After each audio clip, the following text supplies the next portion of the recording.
When you don't go to Geico.com, car insurance can be confusing. Like Swedish techno confusing. Bark, bark, meow, meow. Dance with me, purple cow. Bark, bark, meow, meow. Ooh, you lovely cow. Geico makes it easy. With 24/7 access, all you have to do is go to Geico.com and you could save money on car insurance. It just makes sense. Unlike, Dance with me, purple cow. I like your moves. The Columbia Broadcasting System and its affiliate stations coast to coast present Baseball, Beer, and Barbecue. No-hitter for Arietta. Discussing baseball, good drinks, and food. So, Or clear for a minute so I can write down the damn time. It just got weird. With Ted Hicks. Everybody wants to be Bartolo. Todd Vandenberg. The handsomest man on the entire goddamn tour. And Lee Vowell. Folks, look around. Anyone who's not singing in the choruses is a racist. Every Saturday morning at 10 a.m. on the Happy Hour Network.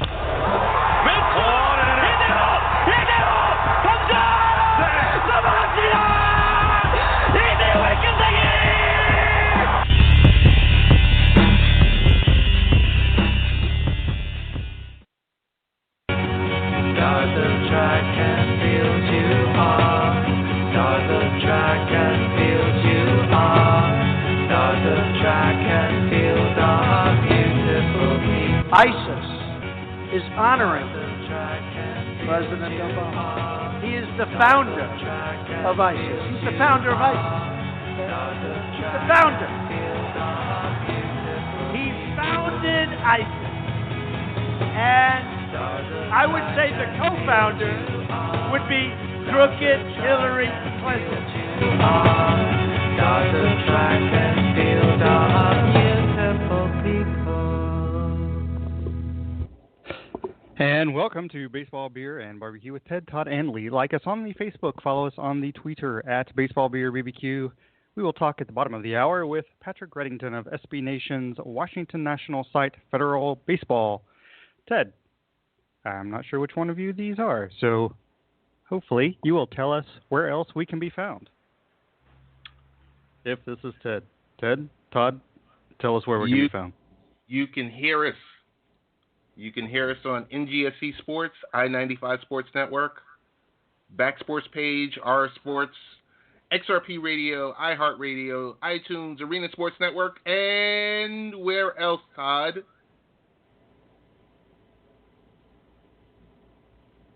Well, it would be helpful if Todd could talk. So Todd, there we go. Tell us. Yeah, well, we have a very special shout out this morning. We're not doing our usual CJ Computer NC. So Todd, tell us. Oh, there's an echo in the background. We're not talking about the computer repair NC on Twitter. You're correct. We are not, because we are perfectly fine technically. However, I need a little fire in my diet. I need some heat. And there's nothing better than Cappy's Original Wicked Hot Sauce. Find it on eBay. Only $4 plus shipping. Order it this weekend. Shipping is free. The most powerful word in the English language, other than Cappy's Original Wicked Hot Sauce. Yeah, I'm not sure if he's aware it's free, but we're going to pay the shipping for that. So anyway, let's just get straight into Olympics. Yesterday was a strange day for the United States teams as far as the sports that we watch the most, soccer and basketball. Almost said baseball. That would have been cool. Anyway, but so the women's soccer team will not medal for the first time in ever, and they lost in a shootout, really penalty kicks at the end, to Sweden. Sweden actually got a lead first in the second half, and then the United States came back. Alex Morgan scored a goal, and then went into extra time, and then we went into penalty kicks or shootout. And then the United States didn't do so well, so they made 3 out of 5. Sweden made 4 out of 5. Obviously, they move on. Hope Solo afterwards called the Swedish team cowards, quote unquote, and I'm not sure how to say that, but anyway, this is the United States' first loss in literally ever. As far as the Olympics, Hope Solo, before she's had a lot of controversy surrounding her. I thought that calling the Swedish teams, and I didn't dislike Hope Solo, but I thought calling the Swedish team cowards was kind of cowardly. So, Todd, I think you're the only person with me at this point. What are your thoughts? I think Hope Solo was absolutely correct because the Swedes have trained extensively in kickball. She challenged them to a kickball tournament afterwards, and they said no. Winners actually move on, and you can go home. Yeah, I don't understand what the hell is wrong with Hope Solo. I mean, well, I guess I do. It's the sore loser mentality, which unfortunately crops up in sports all too often. You know, I mean, it's Hope Solo's fault that we had a draw in the previous. Not that it mattered, but I mean, still, you let that pathetic goal trickle between your legs in the previous thing, and now you're going to call out the team that beat you. And didn't she? She also had a comment about her teammates, didn't she? Something along the lines of. Go ahead.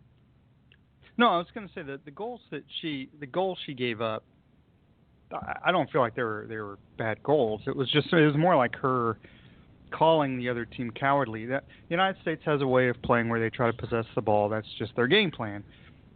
Sweden doesn't do that. They don't have the talent to do that. But it was, Sweden played well enough and executed their game plan well enough where they won.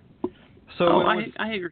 Yeah, the issue is her calling the winners cowards, which is you play the game plan that fits your talent, like you just said. It's like that's not cowardly, that's intelligent. I mean, but for me, and I know it wasn't in this game, it was in the previous game, but I mean, you know the goal I'm talking about, where she's in perfect position and just watches the ball trickle between her legs. Oh, I see what you're saying, yeah. Come on. It's like you're in no position to call anybody out for style of play. I don't know, maybe you should have blocked that damn ball. And again, luckily they wound up in a draw, and probably even a loss in that game.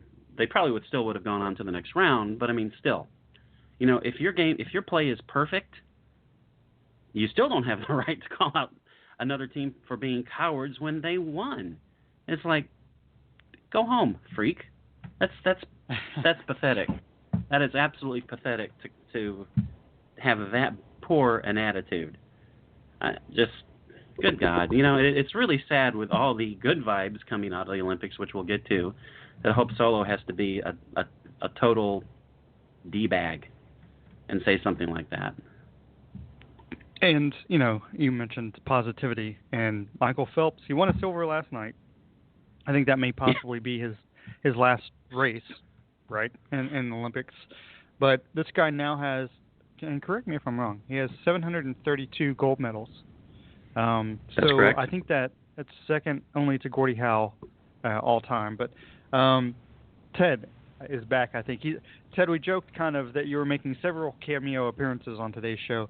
But we'll start with Ted. Ted, what do you think about Michael Phelps? You didn't see the picture I tweeted out of just everything that's being done in Lower Tribeca about Michael Phelps? He's the greatest Olympic athlete of all times. Forget about Carmelo Anthony. He doesn't stand. Come on. I didn't I hear you guys saying Carmelo Anthony is the greatest Olympic athlete of all time? Wait, that was another show, right?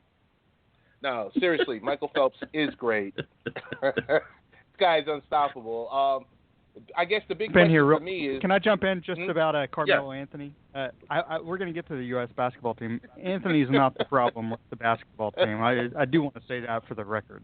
So go ahead. Sorry. Yeah. Oh, my goodness. Yes, Michael Phelps is great. What he's done is phenomenal. Big question is... the one question I have is, will we see him in 2020? He says no. He says no. But, Sure. They all say no. Yeah, why not? Why shouldn't he, at least attempt and not try to compete in every freaking race like he is in this one? I mean, you think about that. It's like if he hadn't been competing in, like, everything, including, I think, javelin and steeplechase while he's at it. Oh, no, he was in steeplechase this morning. I saw it. 45-meter lead. Crazy. No doubt. Actually, that would have been Katie Ledecky. He probably would have had enough in the tank to win the butterfly. So, yeah, it's amazing. It's interesting, though, because there's a lot of discussion. Is he the greatest athlete ever? Is he the most dominant athlete ever? And I think you've got to look at it in different ways. It's like over the entire career, yeah, he's the most dominant Olympic athlete ever, obviously. I mean, like you said, he has 732 gold medals. But in the course of this particular games, Ledecky, she touched the wall and waited for 11 seconds for someone to get a silver medal. I was like, I'm sorry, Phelps has nothing on Ledecky in these Olympics. I mean, she's swimming in a different competition. Like, there's no one close. It's ridiculous.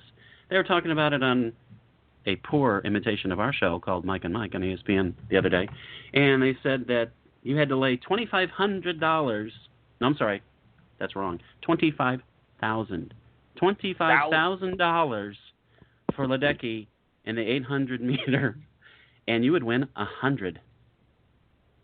Wow, that's awesome. $25,000 at risk to win 100. That is how huge a favorite she was, and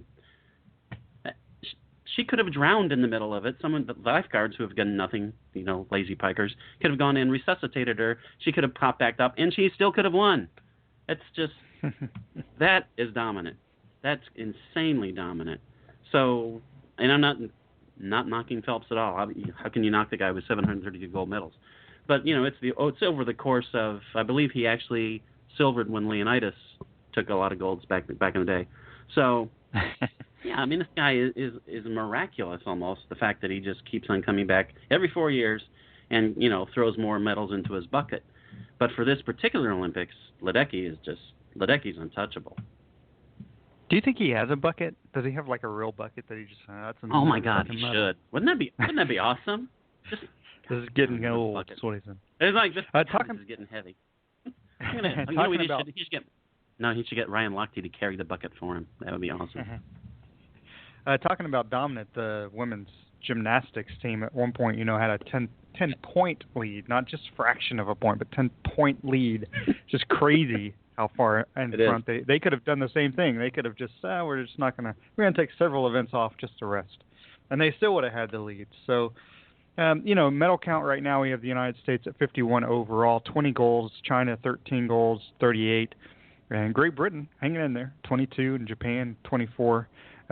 It's funny how they do the medal standings. And I wonder if this is like an American-centric thing where we have the medal standings and we have gold as being the most important one instead of the overall medal count. Because I don't remember it used to looking like that. I remember it used to looking like this is who had the most medals and the gold medals, yada, yada, yada. But now it's just gold. So Japan actually is third on that list, but we look at it, anytime you look at a medal count, Great Britain and Japan, and it's also interesting that we put Great Britain above Japan, and maybe because they have more silvers, but just saying. And then Australia is fifth at 19. So the United States way ahead in golds really right now, and we've got, competitions coming up with track and field that, we kind of do really well with as well, and we're going to medal in basketball, especially women's basketball. Although I'm not sure about the men's team at this point, but right. Let's talk about the USA basketball team because I've been able to watch the last couple of games, and maybe it's me. They did well when I wasn't able to watch the first two, so I take some of the blame. I'm one of those cowards like Hope Solo talks about. So, yesterday they got off to a 25-7 lead, and it looks like, okay, they're back to being USA basketball. Australia actually has some talent on the team.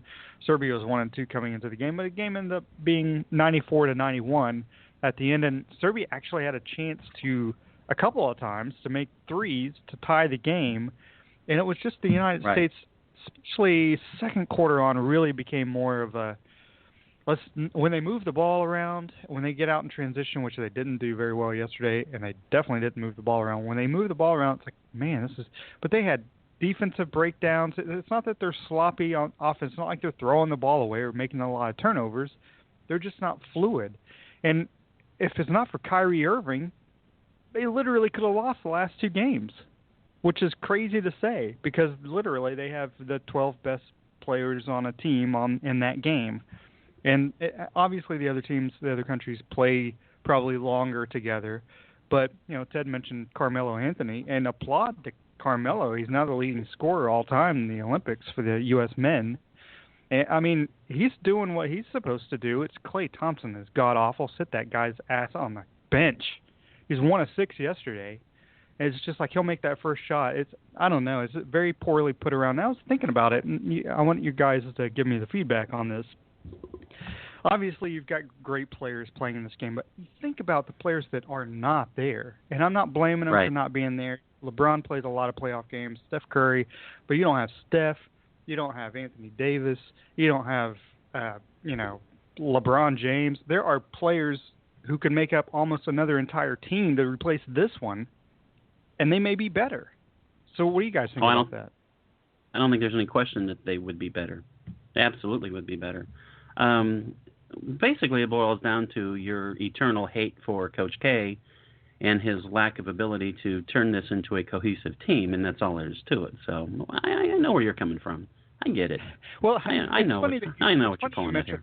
Sorry to interrupt you, but it's like when I was watching the game yesterday, and they have the last couple of games, the big guys of Australia and Serbia have kind of bullied. DeMarcus Cousins is slow. Okay, when he gets older, he's not going to be a good player. He's slow. And then you've got, DeAndre Jordan, who's fine, but he does not match up well against us. But I was thinking, and you can't match that first Olympic team when the pros started playing to any other team because it's unfair. But I was thinking, can I see Patrick Ewing be bullied by these guys? No, I'm pretty sure that would not happen. Quite the opposite. So right, exactly. And it was, I don't know, it's just disappointing. But the U.S. women's team, it was funny because their game was close, and I turned it back on. Oh, it's 81-51. It's not even close. So, I don't know. You guys' thoughts on the basketball teams? Ted? Hey, how about... Sorry to wake you up. Oh, yeah, sorry. I was sitting here, hosting another show right now as we speak, so sorry. So here's the deal. How about not play the games in Rio, where Zika is prevalent? Yeah, that's my reason. That's my reason why USA basketball is failing. No, I mean seriously, you don't have. I mean, how many of the top stars? You forgot James Harden. You forgot all these. I mean, all the top-notch, the top 10 players. They're missing like 5 of them. So it's a very young team. Should it be this hard? No, it shouldn't be this hard. If Melo didn't go crazy the other game, then the USA would have a problem. If the Serbia, no, you're being a homer there. You're being a Kyrie Irving the last 2 games, and I'm being kind of a homer here too. But seriously, in the second half, he took over that Australia game, and then yesterday, if it wasn't for his crazy talent of making layups, they don't win that game. It's just insane that it comes down to that. And even if it was Melo, I have to disagree. Because if Kyrie Irving doesn't score 40 points in Game 4 of the NBA Finals and doesn't hit the big shot in Game 7, we're having a totally different conversation right now.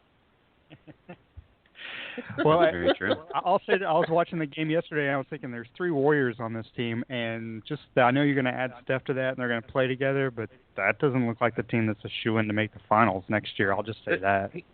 Here's another thing, and Todd, I'm going to hand this over to you. Sorry, Lee, for jumping in here. I'm actually awake. I just drank a cup of coffee. Klay Thompson is playing how Klay Thompson is going to play this upcoming season.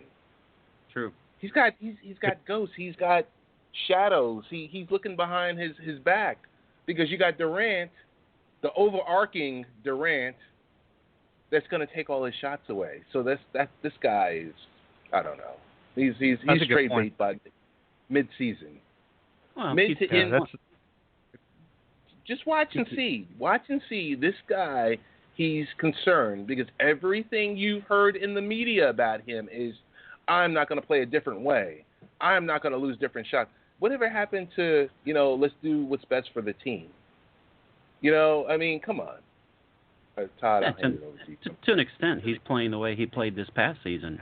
I mean, we know there's plenty of games, including in the finals, where he disappeared. You know, similar to like 1 for 6 games. I mean, that's his. He's hot. He's great, and then he goes stone cold. I mean, that's who the guy is. So, I think Lee, you hit it seriously. You hit on it when we first started talking about this. They're not playing fluidly. They're not playing like a team, and a lot of that is just because they don't have enough time to become a team. The difference is the talent level of the U.S. teams in the past has been able to make up for that. This one, like you both are saying, is like, you know, half of this team wouldn't even be on it if it weren't for the fact that the real stars of the NBA, for the most part, are sitting this one out. You know, they're all probably in the Wynwood district of Miami getting their Zika there, so they don't have to go to Rio for it. Yeah, well, you know, and we'll talk real quickly just about the tennis. I find it interesting that Novak Djokovic has gone out the first round the last 2 Olympics, and Serena lost in the 3rd round. Todd, I'll throw this one out to you. Do the tennis? I'm not saying they don't care, like they're just going through the motions, but it doesn't mean as much to them, does it, as the actual tournaments they play? It can't. No, exactly, it can't. I mean, Serena going in the 3rd, I mean, that can happen. Djokovic going out in the 1st round twice now, that really makes you wonder. And it's not like I'm sure he doesn't consciously think, well, you know, I'll go to the Olympics and I'll see what happens. I'm sure he wants it, but deep down, as people have said, this is, for tennis players, this is not a big deal. You know, what would this be? The equivalent to winning in Cincinnati? I mean, this is not a Grand Slam tournament. It's like, yeah, you know, if you win the Olympics, you got the Golden Slam if you manage to do that, but come on. You know, this is not the same level of importance to tennis players as it is for gymnastics, swimming, track and field. I mean, it's not a classic Olympic sport, so there's no way it can mean as much. So, you know, I'm not surprised that some of the best players in the world just don't get up for it as much as, you know, people who maybe they're not, I wouldn't say they're second tier, but maybe not the absolute best in the world, and this is their chance to shine. So, boom, things happen. Yeah. Boom. And did you see where Djokovic is actually taking a little bit of time off due to a wrist injury? No, I didn't Which see that. makes That's not total good. sense with the Wimbledon thing, the way that went. It does. And it does. Because he's not right. There's something about him that's not right. As we said when Wimbledon was going on, that something seems to be off with him. So. Right. Yep. So, jumping into politics real quickly before we're joined by Patrick Reddington at the bottom of the hour to talk Nationals baseball. 538.com. This website that's been around for a long time. They have polls that they research. They're good polls. This is just a little bit from their article yesterday, what a Clinton landslide would look like. It says, quote, "We're going to spend a lot of time over the next 87 days contemplating a possibility of a Donald Trump presidency. Trump is a significant underdog. He has a 13% chance of winning the election according to Polls Only model, and a 23% chance according to a Polls Plus. But actually, I'd say those probabilities aren't that small. For comparison, Todd has a 17% chance of losing a game of Russian roulette. So, and I'm not making that up. That's what it is. But there's another possibility staring us right in the face, a potential Hillary Clinton landslide. Our Polls Only model predicts Clinton to win the election by 8 percentage points, about the same margin in which Barack Obama beat John McCain. It also assigns a 35% chance to Clinton winning by double digits. So it's interesting that 538. Of course, Trump could have had a little bump after his convention, and Hillary's convention followed directly after. But at this point, with Donald Trump saying the ISIS thing, which is a joke, I guess, and then he says a thing about Second Amendment people, he's saying enough where it's obvious, and let's just go ahead and state this. Trump never actually became a Republican. He is a diehard Democrat, and he knew that Republicans are stupid enough to have him as the candidate, and all he has to do now is just throw it, and he gets everything he wants. Is that correct? It does make you wonder, because he's saying the most outrageous things, and his diehard supporters say, well, the media is twisting it. And as I pointed out in a lot of things on Facebook, posts on Facebook, his story that, well, by the Second Amendment people, he said, what I meant was that they could vote. In the context of the statement, well, Hillary gets to pick her judges. There's nothing you can do. Maybe the Second Amendment people could vote. I don't know. How does that make sense? It's because in the context of a statement, she has already won. That's the case he's posited. So how does voting make any difference? And why wouldn't he know if they can vote?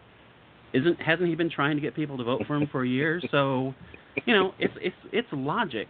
It's something a third grader would understand. So it really upsets me when people say, oh, they're twisting his words. It's like, it's not a stretch.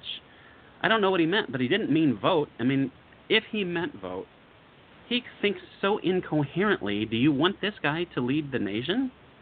He can't even put 2 and 2 together and come up with 5. He's so far off. He'd probably come up with the square root of 2, except he probably doesn't understand what square roots mean. So either he's a habitual liar, which I think is the case, or he's way out in left field. The whole thing with Obama is that, like you played the clip. It's like, no, he's the founder. For 2 days he insisted, even though his running mate, who must really be thinking, oh my God, what have I done to myself? I can't wait to see him drop out and say, I can't do this anymore, dude. Unless he got paid under the table, because that's the only way I can think he actually would have accepted. After him saying over and over, no, he means that, he doesn't mean that literally, and Trump doubling down and saying, yes, that's literally what I meant. And then 2 days after insisting that's what he meant, he says, I was being sarcastic. The press can't figure that out. Okay, sure. So you just wound up making fools of everybody who supported you and said, yeah, that's what he means. You're so right. Oh, I was just kidding. The guy is... I really do think in some cases, he's testing the limits of what he can say, as in his famous quote about, I could shoot somebody on the street and people would still vote for me. He really wants to prove that he loves the poorly educated. Because at this point, and I know that's besmirching people who support him, and I don't mean that, but they've been conned, and they continue to get conned. There's no way this guy has any meaningful consideration and caring for people who make less money than he does. He only cares about people who make more money than he does, of which there are apparently a lot, because he's taking their money now. Guys, I want to disagree with both of you. I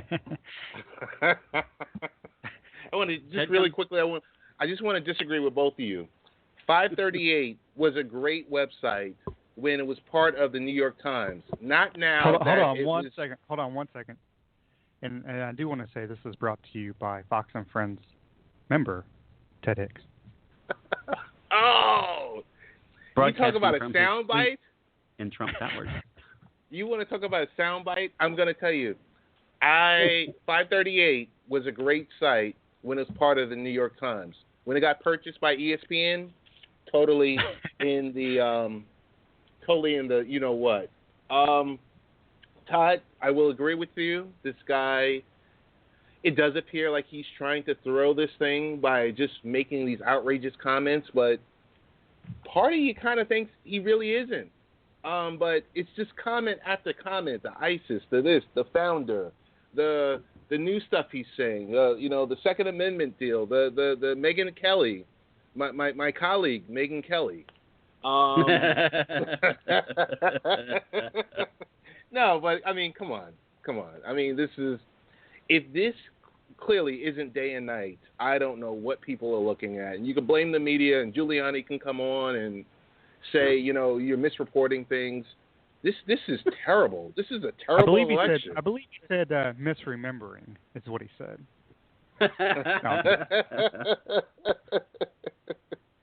But yeah, it's bad. It's bad, and it's going to go down in history because, both of these candidates are smeared, but you got one that's just totally in the tank that, in any other year, if you had a strong Republican, Hillary would be in trouble. Right. This is not that year. True.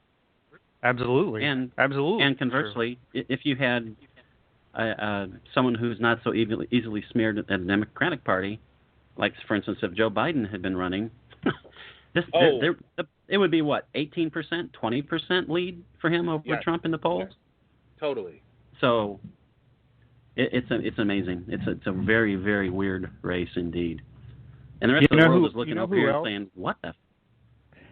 Who else? You know who else would have a 20% lead over Donald Trump if he were running for president? Patrick Reddington. I bet I do. Ted, Patrick Reddington. Do you want to tell us a little bit about our guest? Sure. Pleased to introduce our featured guest today on Baseball Beer and Barbecue. We welcome to the show Patrick Reddington, Ministry of Peace at the Nationals site, Federal Baseball. Patrick, thanks for being on the show with us again. Thanks for having me. My poll numbers would be huge. Huge. Indeed they would, Patrick. Indeed they would. Let's actually talk about baseball for a moment. How surprised are you that possibly the two best hitters on the Nationals this year are Daniel Murphy and Wilson Ramos? The Wilson Ramos part I'm kind of surprised about. That Murphy was able to carry it over from last season is not too much of a surprise. He seemed to kind of figure things out going down the stretch and then had that ridiculous run in the postseason. So the fact that he kept it up and is doing what he's doing maybe is a surprise. But Wilson Ramos had a really down year last year offensively and looked like he was having some trouble at the plate. And apparently the LASIK that he had this spring worked out for him pretty well. So he's really turned it around at the plate. He's one of the best offensive catchers in the game right now based on his numbers this season, and headed for free agency potentially after this season too if the Nationals don't lock him up. So it's great timing for Ramos. And I guess the biggest surprise with those two obviously is that Bryce Harper is not the one leading everyone on the Nationals in offense. Right. I imagine that the ability to actually see what's going on would impact your performance. You think that? Think a little more about Murphy. Going in last night's game, he's leading the league in batting average, slugging, OPS, best looks over to third. Should he be the league's MVP? I think you'd have a hard time arguing against it right now, especially considering what he's done for the Nationals. They've gotten some uneven offensive performances from a lot of players, but he's just been solid all season long. And the fact that he's still hitting 350-something at this point in the season is kind of ridiculous. There are a few guys up in the league up around him where he is right now. Ramos isn't too far behind, honestly, but he's just kind of carried this offense at times. And the consistent production is what I'm just amazed with. The fact that he plays as many games as he does and continues to do this the whole season long, I'd have a hard time arguing against him as the MVP right now on a first-place team in the division and doing what he's done. Hey, Patrick, I want to let you know, as a Mets fan, we don't miss Daniel Murphy at all. Neil Walker's having a good season. Hey, so my question is Bryce Harper related. Are you disappointed in his performance this season? His WAR is nowhere near the last year's 1.5, compared to the 9.9 for the entire season, last season. Yeah, it's hard not to be disappointed with what he's doing. I'm sure he's disappointed in it as well, and I think he might have set an unreasonable standard with what he did last year. I mean, that was just an otherworldly season, especially from a 23-year-old. There aren't many seasons like that in the history of baseball. So I didn't expect him to go out and do the same thing again this year, but I expected him to be a little closer to his 280 average than the 220-ish he's sitting at right now. So it is disappointing, mainly because they need that big bat in the lineup. Bryce Harper, if he's hitting as his career average is right now, the only thing that's down, I'd say, is the average OBP, and the slugging percentage is down a little bit. But if he's in the middle of that lineup hitting like he did anywhere close to what he has so far in his career, it's a big difference for the Nationals offensively. I think they've kind of got by on pitching and defense for the most part with the offense coming on in spurts. But having that middle of the lineup bat that Harper provides is just huge for this offense. And when they're going to need some offense going forward, I'm sure they're really hoping that he's going to step up towards the end of this and hopefully figure out what's going wrong with him at the plate in time for the stretch run in the postseason if they make it there. Hey, Patrick, since June 20th, Jason Worth has reached base in every game that he's played in. Do you think the Nationals need him to keep up his performance to go deep into the playoffs? I think Jason Worth at the top of this lineup has been huge. he was struggling at the start of the season, wasn't really producing offensively, and they moved him to the 2 spot, and it seems to have changed his whole perspective. He's talked about it openly that he's kind of started focusing on getting on base, and rather than trying to be a run producer and drive the ball, he's just focused on squaring the ball up, getting on base, and giving the Nationals runners for the middle of the order hitters to knock in. And as you mentioned, he's done that pretty consistently. 41-game on-base streak. He's collected a lot of hits and a lot of walks over that stretch. Not necessarily hitting for power, though he has squared a few up and put a few out in the last week or so. It just seems to all be coming together for him at the right time. I'm not too surprised that a player at his age, 37, one more year under contract with the Nationals, he has to know it's coming to an end here. So to have a possibility to go to the postseason at his age and contribute to the team, not just be an extra member, has got to be a real motivating factor for him, I would think. And I wouldn't be surprised if he's able to keep this up. I think players at that age who've been through all he's been through, World Series and multiple postseasons, probably need a little motivation going out there, and he's providing it. He's getting it with the Nationals making a run again this season.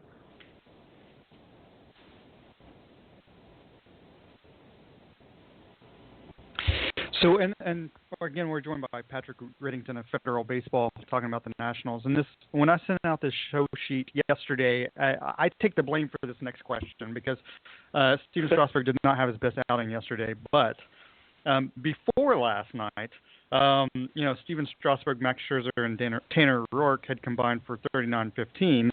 Now they still have all ERAs under 3.1. But if the Nationals had a team-specific Cy Young, who would you give it to?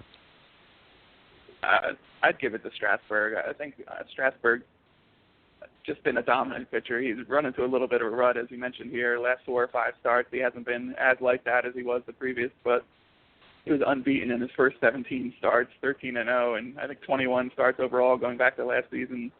He came back from the second DL stint that he had last season. It's just been dominant since then, and the fact that they locked him up at the beginning of this year is just one of the craziest stories that hasn't really gotten all that much attention because he would command a lot of money on the free agent market going out there this year if he hadn't signed with the season that he's putting together.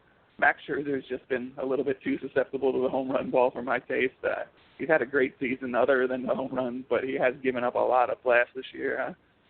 I haven't checked recently, but he was one of the top home runs allowed in the majors a couple of weeks back the last time I looked, and gave up a few in his last starts too. So he's been solid a starter. Tanner Roark could probably get the underappreciated pitcher of the league award, but I don't think he's been up to Strasburg's level. But Tanner Roark right now is, probably their third starter if they go into a postseason series. And after his bounce back and forth between the bullpen and rotation last season, the fact that he's kind of able to bounce back to what he is this year and step right back into that rotation and did what he did 2 seasons ago has been really impressive.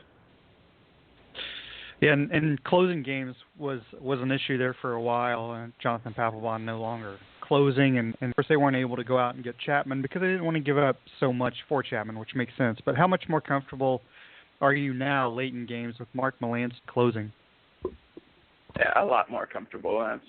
Papelbon was an adventure. I don't know if you've seen the reports this morning, but ESPN's Jerry Krasnick and the Washington Post beat writer Chelsea Janes are reporting that the possible release is in the works for Papelbon at this point. So not too surprised after they brought in Melancon. He really locks down that ninth and kind of gives the other guys roles too. When Papelbon was struggling, he was out for a little while in the DL. They tried Sean Kelly. No one kind of fit in that role. So not too surprised they went out and got somebody because Papelbon just wasn't getting the job done. And getting a closer to bring in there, whether it's Melancon or some of the other guys they targeted, Miller or Chapman, just really made sense because the other roles are kind of locked down. They have the 7th and 8th inning guys they needed, but they really needed to make sure someone in the 9th inning was just locking down leads and not blowing them like Papelbon was. So not too surprised they got someone to take over for him, and not too surprised he's not okay with working blowout games and whatever time they can find for him at this point in his career. He still wants to be somewhere where he can contribute, and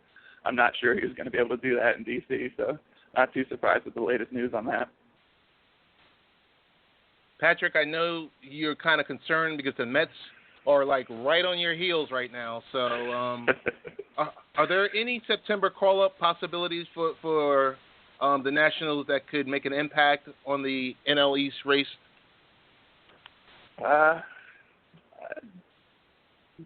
That's a good question. None that come to mind, honestly, just because they brought the guys up that I think it would have come up. Trey Turner's already been up for a while. He's kind of fitting into a role here and playing pretty regularly.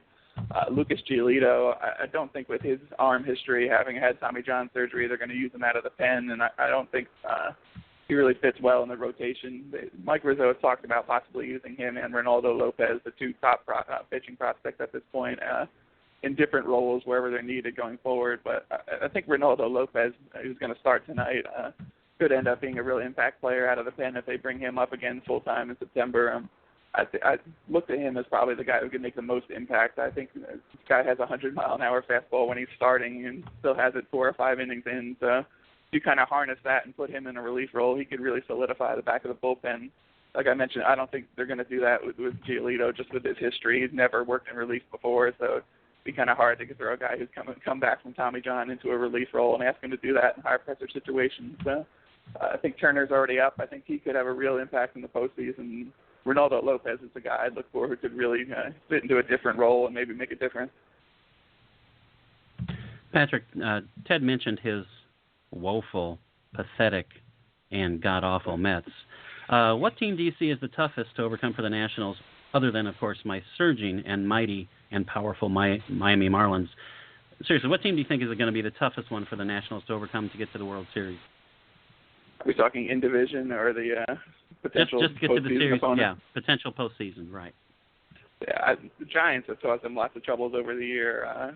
Chicago Cubs are going to be a problem for anyone, obviously, at this point, and the Cubs have kind of dominated the Nationals. They swept 4 in Wrigley Field and kind of really beat up on the Nationals in that series, kind of forced them to reevaluate some things. And the Giants are just a tough matchup for anyone. It is an even year, of course, so you kind of expect them to win it this year, but those two teams, the Nationals just haven't been able to get over that NLDS hurdle. They've gotten there 2 times in the last 5 years and lost in the first round in both. And it doesn't look like the Cardinals are going to be a problem for them this year. But the Giants and Cubs have caused them all kinds of issues. And I just think that Cubs team is a juggernaut right now. It's going to take someone getting really lucky to knock them off. And hopefully the same thing the Mets did to them last year. I hope it happens this year with one of the teams. But it's not looking like that right now. So you just look at those teams. Eventually the Nationals are going to have to be one of those two to make it where they want to go this year.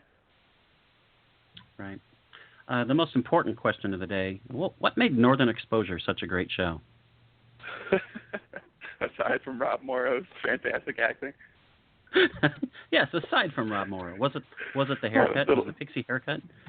The pixie haircut, the on-again, off-again love relationship. Ed Chigliak, the shaman / film critic and producer, just everything's good about it. But I'd have to say that Maurice was probably the glue that held the whole show together with his surly demeanor and nonstop trouble. There we go, Maurice, the glue. Basically, he was a baseball manager, so that's what it feels like. Patrick, you've been fantastic like always. Where can our thousands, millions, billions of listeners find you on the interwebs and social media? At Federal Baseball on Twitter. Facebook, we got a Federal Baseball page there that's getting a lot more traffic these days, and federalbaseball.com. I think I mentioned last time we do a nightly or most nightly post-game show on Blog Talk Radio, which we're on now, obviously, Nats Nightly, so you can hear us there and on the social media all the time pretty much. Thanks for having me on, you guys. Thank you. Yeah, thank you, and go Nationals. That didn't sound genuine. I'm a Dodgers fan. I'm sorry. Ted's American. Let me try this. Go Nationals. That's better. That's slightly I hope the Nationals win. It'll be awesome. All right, thank you very much. Thanks, guys. Good to talk to you. What a great soundbite. That didn't sound. I know. I need to work on that. I don't even need anyone. That's awesome. So Ted is hopefully posting that other show at the same time. Hopefully he caught a lot of that. So, I took a chance with with telling Todd about the Northern, because Patrick is a big Northern Exposure fan, but I didn't realize he was such a Northern Exposure fan. That's awesome, because that's a great show for people who have. And the funny thing is, you can't watch it anywhere. You have to get the DVDs. As far as I know, it's not available anywhere. That is, I'll have to check because I have a Roku, which will pull up almost anything. I mean, if it's available, it's not going to go to an alternate universe and pull it up, but it'll say, "Oh, it's available here," and you may have to pay for it. But that is odd because I know maybe a few years ago it was on Netflix, but of course, their deals give up. But that's odd for a show that popular. I mean, it's a cult hit, whatever. But I mean, those are the best shows. Oh, it's good. odd for it Exactly. not to be available. So yeah, I'll check that after the show in post pro. Yeah, it is. It's it's a great show. It's really one of those shows I thought was really underrated. In fact, the rest of the show is going to be. You're a great show. This is Cinema Savants. Very bad. No, I'm not going to go. What the hell? So anyway, that's our Cinema Savants intro. People haven't heard that show. But, Ted. Yes, sir. Best show ever. So, a little-known player who used to play for the Mariners, Dustin Ackley, may have played his last... No, I'm joking. Can't even say that with a straight face. Anyway, Alex Rodriguez played his last game with the Yankees. Now he's going to be the general manager, I believe. Correct me if I'm wrong, of the Yankees. So, what does New York feel about this? I mean, what does New York, meaning the 45,000 fans that I don't. You should were leave there it like that. last That's another great. That's another great soundbite. What does New York feel about this? So, yeah, it was good. Yeah, I mean, like, have they? I mean, Girardi was crying after the game. Maybe he's crying because they fucking ruined the game for so many years. But so full of it. I'm going to sit here and say Girardi was put in a very peculiar situation.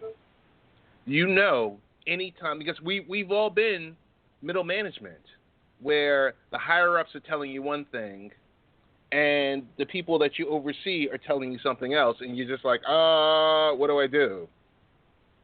So, I don't know. I think it was great. It was great for baseball last night, for ratings on the Yes Network and on the local channels, to see the very abrupt A-Rod ceremony. I said this week on That's What She Said Sports that there's two tales of A-Rod.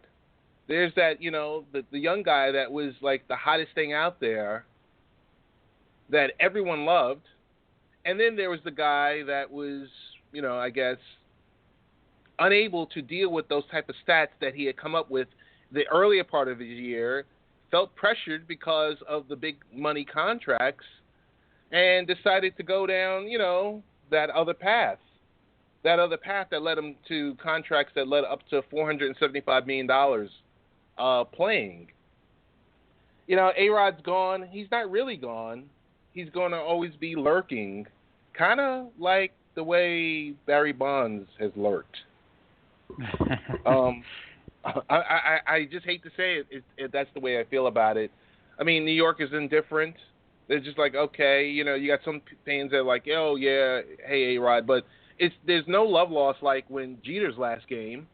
There's nothing like that. It's not like it's all the local stations are airing the game. Whenever he comes up, everyone's standing up taking pictures. No, it's not. It's not, and it partially because he wasn't homegrown. He was, for what he's some Seattle people grown. might say, a money mercenary. Whomever's paying, I'm going. Let me interject for just a second. That's an excellent point, and that is why he is not well loved in Seattle, because he left for the money. For the money. Sorry, but go ahead. That's exactly why he's not well loved, and he's not even liked really in Seattle. Griffey loved. He left for Cincinnati because he had to came back. Seattle, it's like A-Rod's dead to us. So anyway, go ahead. That's a great point. My second point, well, I kind of forgot since you interrupted me, but oh, hold on. I've got something for you since I interrupted you. Baldwin wide to the far side on second down and 10. Russell out of the shotgun. Russell has time, looks, fires to the goal line, ball's gone! Doug Baldwin, touchdown! Seahawks! Doug. That's what happens. That helps Russell you Wilson. Did you Russell collect your Wilson thoughts, Ted? got Doug Baldwin paid. You know, he should give him half of that contract. Did I tell you guys I have a Russell Wilson jersey? Oh, so we're talking. Wait, Seattle? No, it's A-Rod. We're talking A-Rod. Yeah, you know what? It's kind of good that he's gone.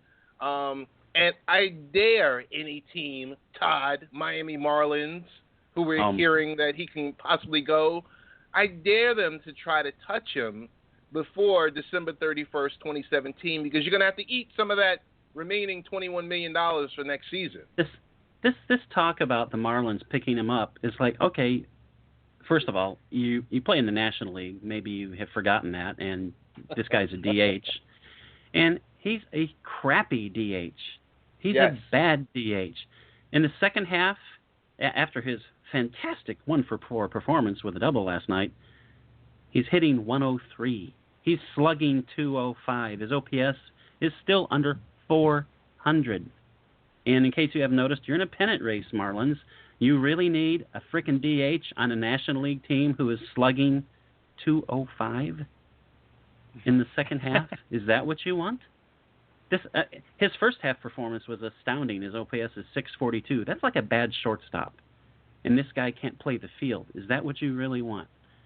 I could understand. I would be pissed, but I could understand if they were 10 games out of the second wild card spot, and maybe we'll get some people out in the stands to come see this guy, reach his 700th drug-fueled home run. But they want to win games. They don't want to put on a frickin' freak show. Look, this guy is a joke. That's why, among the other things like, I don't know, maybe because he sued the Players Association and he sued the Yankees. Maybe that's one reason why there was not a lot of love for him, other than the fact that he's a total asshole and threw other people under the bus. It's like, he's a punk. I don't care if he had 900 homers. He's a bastard. It's like, I'm really sorry for what I did. It's like, well, maybe you shouldn't have done it to begin with. Like, I have no use for A-Rod. I would be outraged if he was well-loved in Seattle. There's no way you can compare this punk bastard to Griffey. And I know you're not, but just the fact that people would even think they would miss him in Seattle. It's like, he's a shithead, for lack of a more kind term, because he doesn't deserve it. And he's a crappy player. Again, 103 batting average, slugging 205, and he's a DH. No thanks. I don't really need that jerk on my team. Are you kidding me? Over the last year, 202 batting average, and he's slugging 381, and he's a DH. So, yeah, I can understand where a National League team in a pennant race needs this guy. It's like, nobody needs this guy. What an ass he is. Good riddance. You're lucky they put you in. You should have left that. What an ass. He dropped the mic. Hey, can I make one last comment? One last comment that I am totally not happy about Todd making those comments about my other colleague from Fox Sports, Alessandro Rodriguez. I just want to point out when Ichiro came up when he was a rookie, the Mariners, that if they'd had any pitching at all, they had Ichiro, a young A-Rod, in his. That's pretty good. Unfortunately, they all kind of went their separate ways and each had their own personalities. Egder is still a Mariner. He's not Marlin. He's a Mariner. He's the hitting coach, and they're actually doing well. So this is, again, why Egder Martinez should be in the Hall of Fame. So Teixeira, Mark Teixeira also, that was a long way of getting to that, but Mark Teixeira also had, I think he's played his last game. It's like Mark Teixeira, I wasn't aware that he was playing the last couple of years. So, A-Rod had the big, huge thing, even though I think the Daily Post had a thing that said even God hates A-Rod on the cover this morning. I believe I saw that because it was raining. Wow. I'm not making that up. I think that's true. So Mark Teixeira had he's played his last game, right, with the Yankees. He is now A-Rod's boss. He's the vice president of baseball operations. A-Rod is the general manager. Is that correct? No. Maybe wrong. This is the season. The end of the season. That's it for him. Oh, okay. This So is his last he gets to play the rest of the season? Or, yeah, quote A-Rod, unquote, plays the rest of the season? No, he won't play the rest of the season, but they'll honor him probably in September-ish. And A-Rod, they said one more home game, and that's it. Get out of here. As they should have. Yeah, the Yankees are better off, though, because of all the deals. Not just because these two guys are gone. No offense to Teixeira. More like A-Rod being gone. Although the Rangers still owe him tons of money. But, the Yankees are better off because of the prospects they picked up. So I think it's an organization that's like I hate the Yankees, honestly. But it's like they went about it the right way because they were like, we're just going to trade. We're going to get a bunch of good prospects and get rid of this fluff that's on our roster and just redo it. And they did it the right way. I mean, because they still have some talent. So, I mean, what do you guys think? Yankees did it okay, right? What they did was right.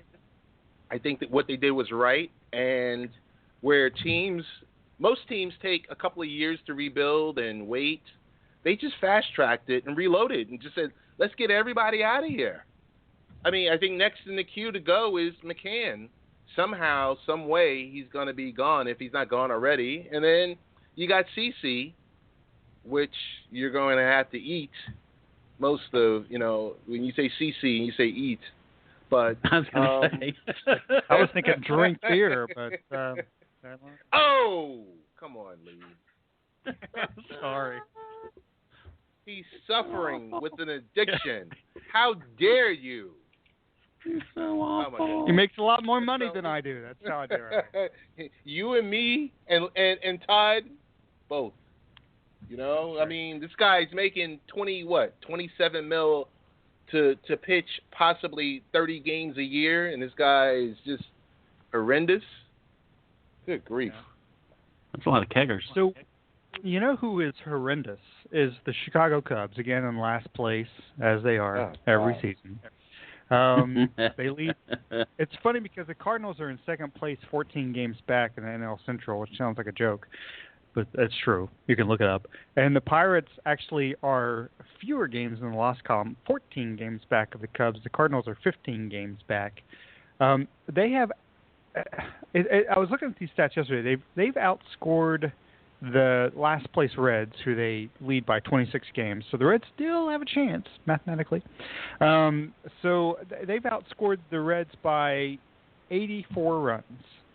They have given up 240 fewer runs.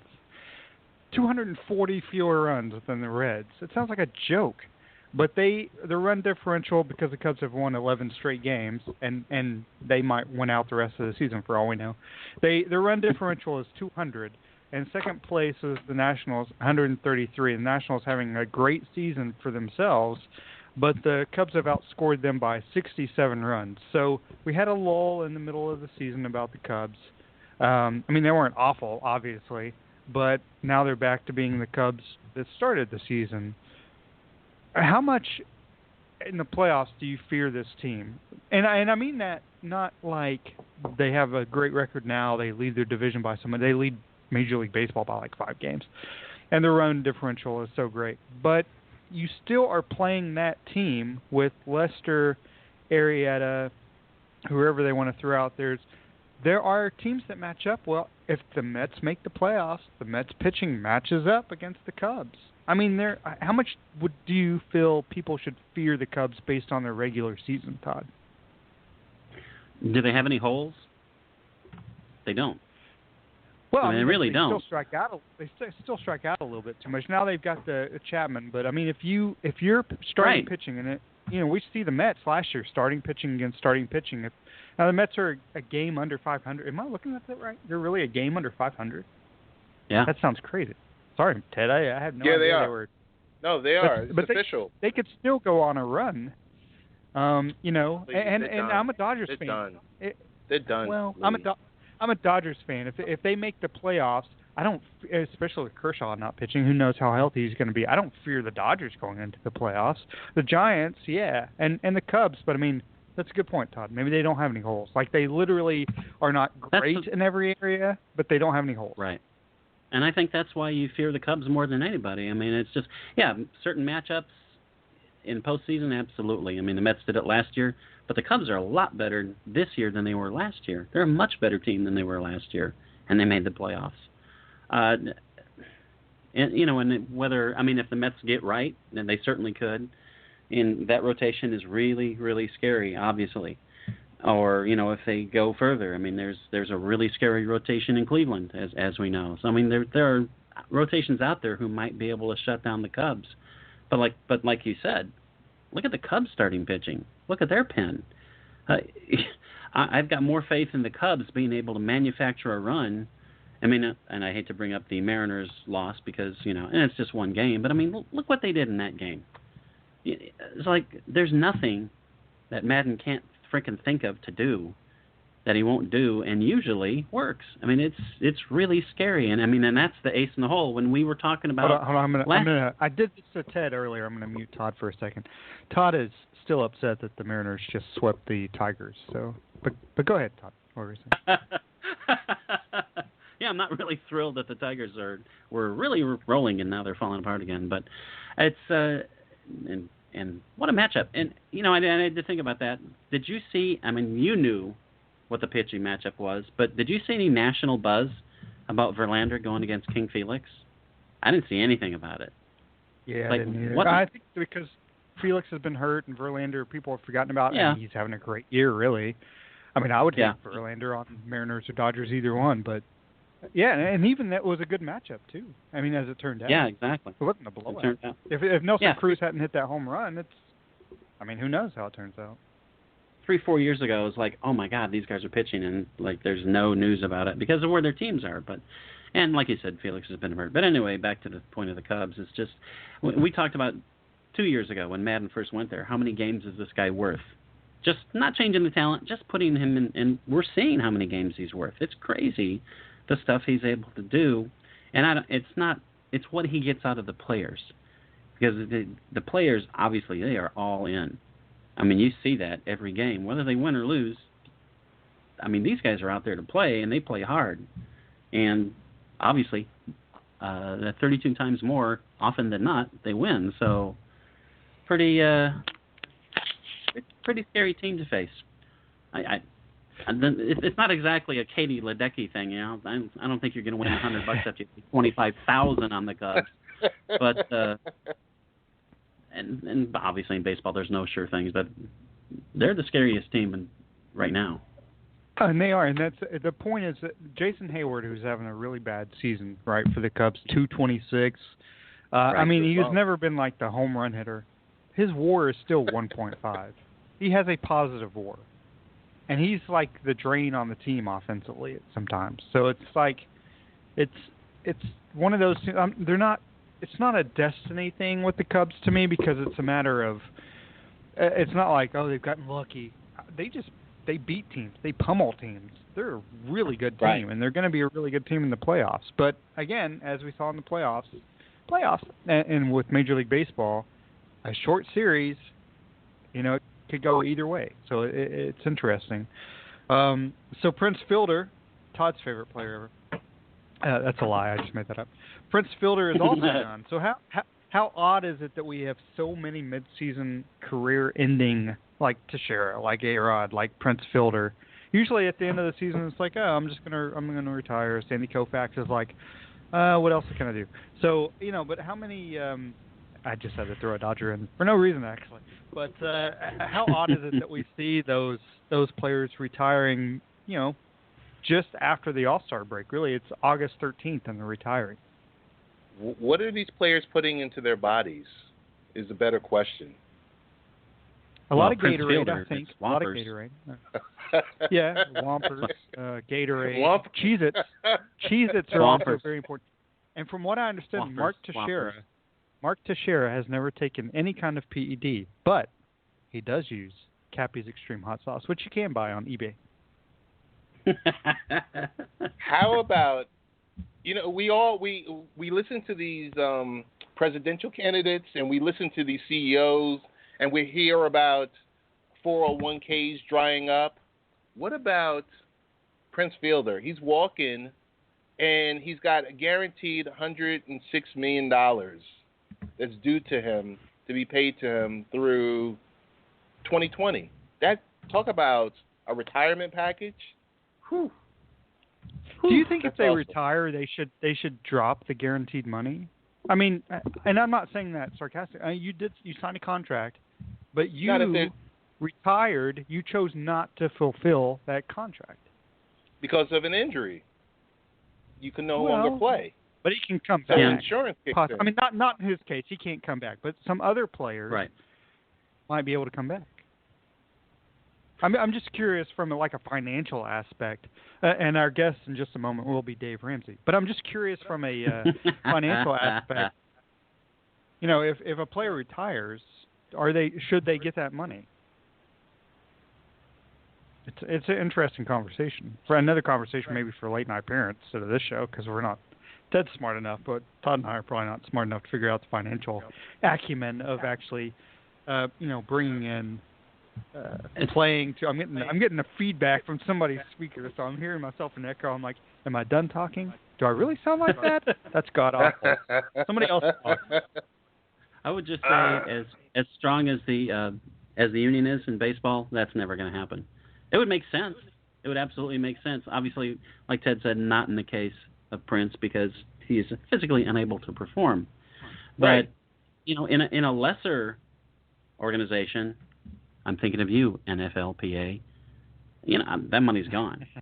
It's like it doesn't matter if you're in peak physical condition. If you're a tremendous athlete like Donald Trump, with his 2 bone spurs, which kept him out of service to his country, and or if you are really physically unable to perform, like Prince Fielder.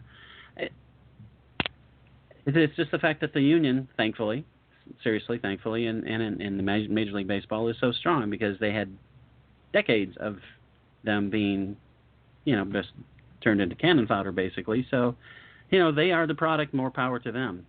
But it certainly wouldn't hurt my feelings if they changed it and said, okay, if you decide to retire, that money's not guaranteed. I mean, and they're I don't know. I don't know enough about the contract. If someone could actually take a contract that said, okay, if I just voluntarily decide to quit, like Sandy Koufax did, which was the smart move for him because he didn't want his arm to fall off and walk around like Inky Johnson for the rest of his life. Of course, it'd be the other arm, but you know what I'm saying. It's I don't even know if they're able to do that. I mean, it might be language in the contract with Major League Baseball that you're not even able to do that in a contract because that's going to weaken the position of other players. So, yeah, that would make perfect sense. But personally, I'm glad that if the owners are stupid enough to give you a multi-$100 million contract when you're over 30, which in athletics is 1 foot in the grave, pay it. No one is forcing them to do that. Texas, I just want to say this much. Texas is something because you gave Fielder that deal for $214.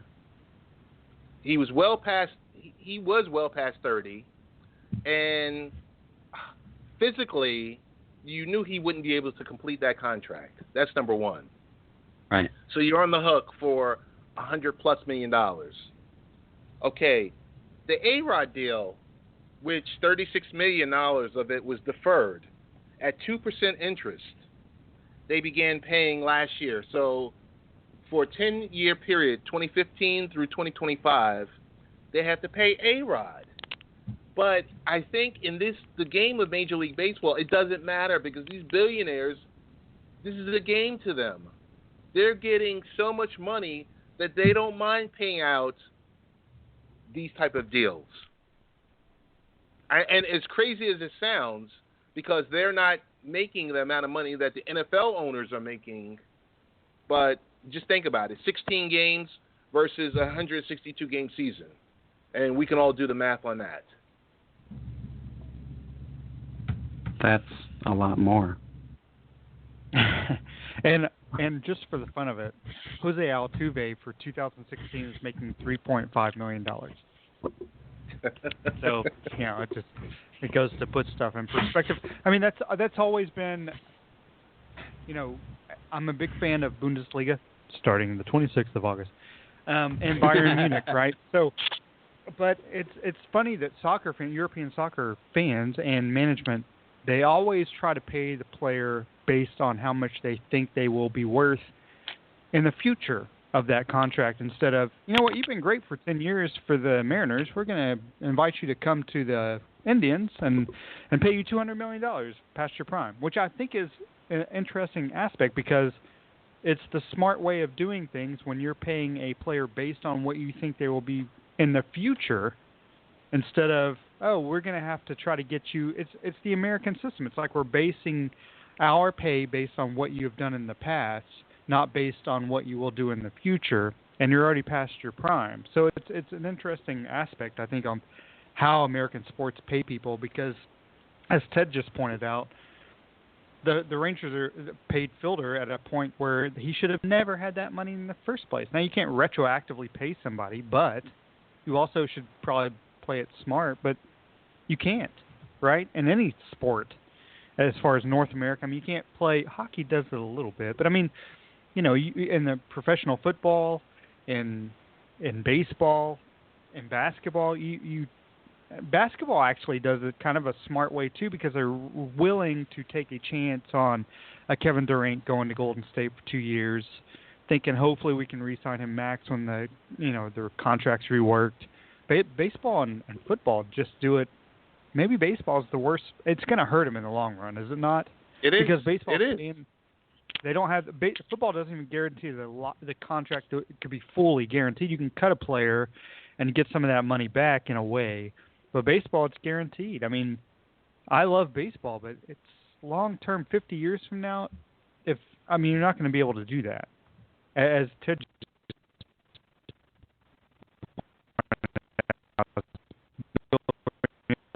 worth the money that's being paid to them, it's going to hurt the sport, because you're going to have fewer kids, right, growing up thinking, well, if I make $200 million instead of, not even football, but if I'm basketball, if I'm a young kid and I have sport talent in basketball and football and baseball, I'm going basketball at this point, right? Because in 2 years, if I don't make the money, if I don't make max money, or if I sign for max money, and then guess what? I'm LeBron James in 3 years, I'm going to sign for even more max money. Isn't that what you would do? Totally. The LeBron deal is phenomenal, because just knowing that after 2 years he can opt out and then sign up for a 5-year, $200 million extravaganza, and by 38, he's on his way to becoming an owner somewhere, and would have signed 4 or 5 contracts. I mean, come on. Yeah. Play basketball. Speaking of contracts, it just popped up that as our friend Patrick was talking about Papelbon, just turned out he has requested his release from the Nationals. So that just popped up on the feed. So Patrick is ahead of the game. Be interested if anybody picks him up for the money, because they're still going to be on the, they're still going to have to pay out. So the standings, real quick, we'll close the show with the standings and the sets. The Orioles lead half a game over the Blue Jays in the AL East. The Red Sox, who score a ton of runs, are 2.5 back, 2 games in the loss column. The Yankees, 6 games in the loss column, hanging in there. They're playing pretty well. They've won 3 straight, amazingly. Because we kind of dissed on Joe Girardi, but the guy's a good manager, and he keeps the team afloat. No, he is. He is. The Rays, actually, the entire team has asked for their release as well. So the Indians lead the Tigers by 5 games, 6 games in the loss column. I say loss column now because we're starting to get into that point of the season where loss column actually matters. The Royals, 10 games back. They're not making the playoffs. White Sox, who started off hot, and Twins. And then Rangers lead the Mariners and the Astros, both by 7.5. Mariners by 6 games in the loss column. I don't think either of those teams, even though the Astros have been so, heckle-jekyll because of they're now hot. They've won 4 straight, but they start off horribly. Then I still think it's the Rangers' division to lose. I think the Mariners could battle for a wild card spot, although their pitching is a mess right now. The Nationals lead the Marlins by 8 games in the loss column, 7.5 games behind. The Mets, they lead by 9 in the loss column, 10.5. The Phillies and Braves round out that division. Poor Braves. They're just kind of there. So, and the Cubs lead, as we talked about, by 14 over the Cardinals. The Giants lead the Dodgers by 1 game. The Rockies hanging in there, 4 games under 500, but still 9.5 back. And then the Padres and the Diamondbacks.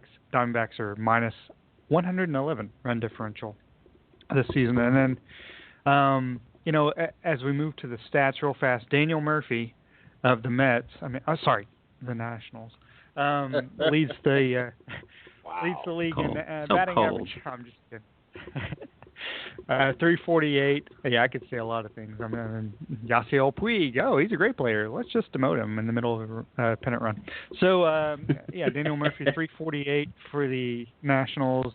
Nolan Arenado leads the home runs with 30. Chris Bryant is right behind him at 28. A whole bunch of players, actually 16 players have 27 home runs. I'm making that up. Don't look that up. Nolan Arenado, 93 RBI in the National League. Strasburg with the win total of 15 leads the National League. Arrieta, who didn't win for a month, still has 14. Actually, tied for 4th is Scherzer and Rourke, both of the Nationals. I think the shocking thing really comes into play in the American League with pitching. J.A. Happ. Whoever had bets on him winning the most wins in the American League at this point in the season probably would win a lot more than $100, as Todd pointed out in a bet earlier on the show. And Danny Duffy, 2.82, leads the American League in earned run average. And Edwin Encarnacion has 95 RBI. David Ortiz, man, guy's having a great season, 90. Mark Trumbo, 33 home runs. Encarnacion, 32. Todd Frazier, 31. I think he's batting 230. Don't look that up. I think that might be right, though. And Jose Altuve. The funniest thing is he leads the American League in batting average, 363. Second best hitter as far as batting average in the American League, 316. So there's a wide gap in batting average. I'm pretty sure if Jose Altuve went 0 for the rest of the season, he might still lead the American League in batting average. So you guys, Ted, what's happening with late night parents this week? Late night parent. Is Ted gone? Did Ted leave? Ted left. Ted's left. Oh, we have 2. Yes. Maybe one of these is Ted. Is this Ted?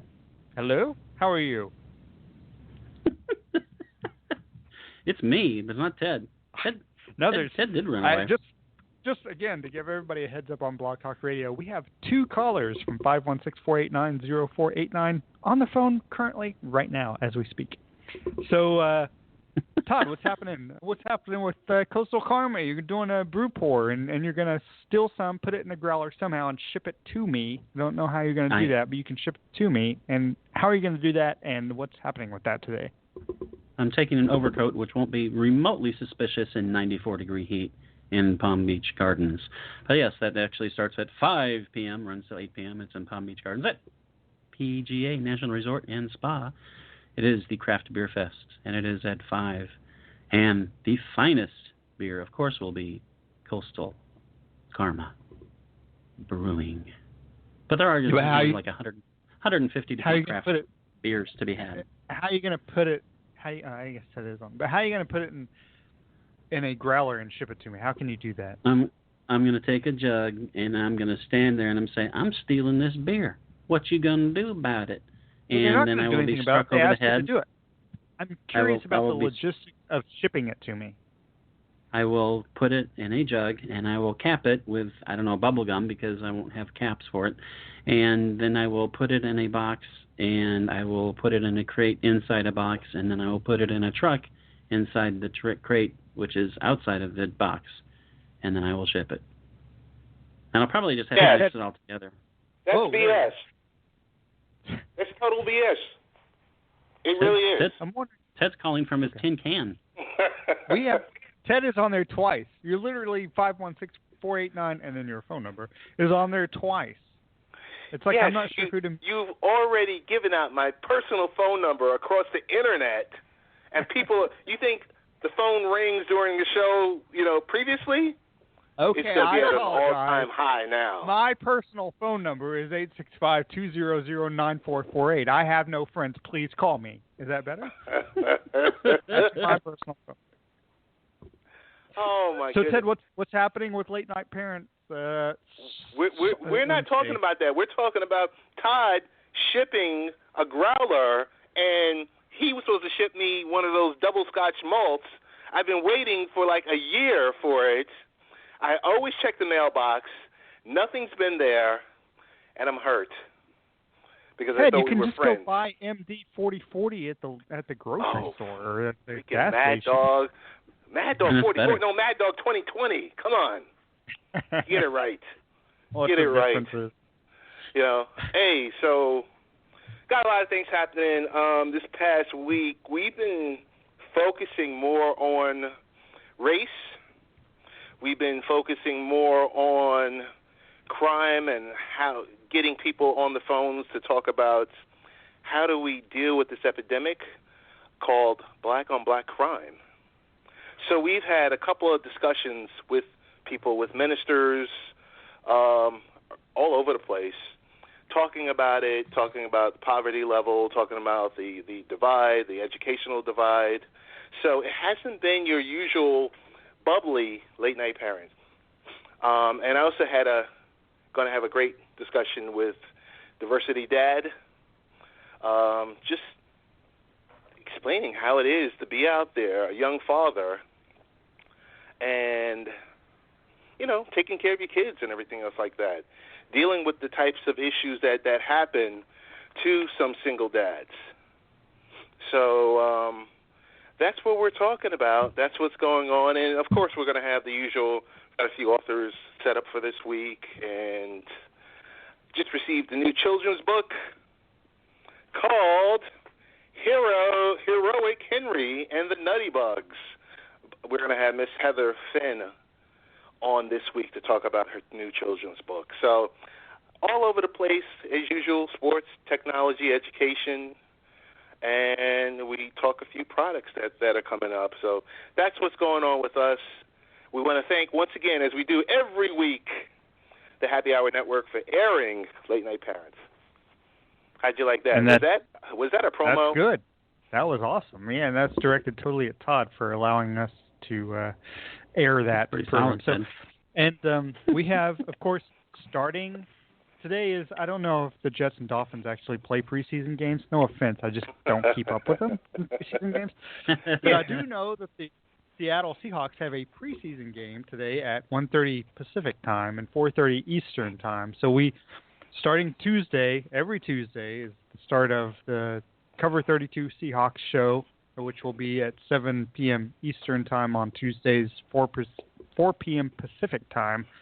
And every week we'll have Tim Weaver, who's the managing editor of Cover 32 Seahawks site, and then we'll have another guest every week. This week our guest is actually KK Matheny from the Seattle Mist. She's a quarterback, and they have a playoff game coming up in a week from today, actually. So that's going to be our guest. But we'll have different guests on besides Tim. Tim Weaver will be on every week at the bottom of the hour to talk whatever he's going to talk about. And this week we're actually going to talk with Tim about little capsules of what each other team in the NFC West has done to improve the team or not improve the team this season. I mean, each team in the NFC West at this point could be pretty decent. I mean, the Rams are improved.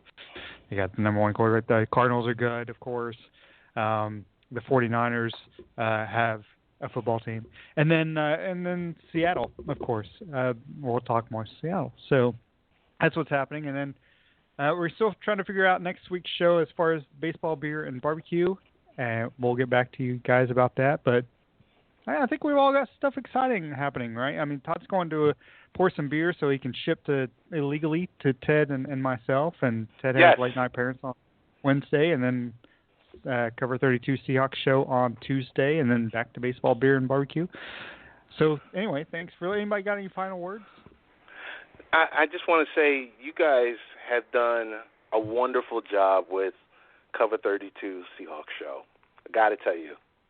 Really, really, all joking aside, seriously, no sarcasm here. you've done a wonderful job with the show.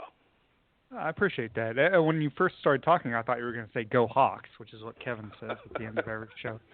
But anyway, and I just want to say that the PGA National Craft Beer Bash is in an air-conditioned environment. Hey, I got a question. Why is it the PGA Craft Beer Fest? Because they're hosting it. There's a tournament a beer tournament, yes. PGA, like Professional Golf Association? Yeah, they have, you can only play golf so often, so they host other events, and this is one of the events they're hosting. Okay. Well, that's and fair again, enough. that is at the PGA National Conference Center, PGA National Craft Beer Bash, and it's air-conditioned. And there are over 150 craft brews. And some of them will be good. Some of them may even slightly compare to Coastal Karma, but I doubt it, because they have the finest beer in the world. The fans hoping to catch a little bit of the old-time religion right here, baby. With Junior stepping up to the plate. Here comes the stretch. And the pitch to Junior on the way. Swing and a fly ball hit to deep right center field. That baby is going to be fly away. The old-time religion lives. Junior does it. A 2-run home run. And we are tied at 3-3. My, oh my. Magic is back at least for a night. When you don't go to Geico.com, car insurance can be hard. Like early 90s heavy metal hard. I'm yelling and screaming and I'm loud. Roar! Geico makes it easy.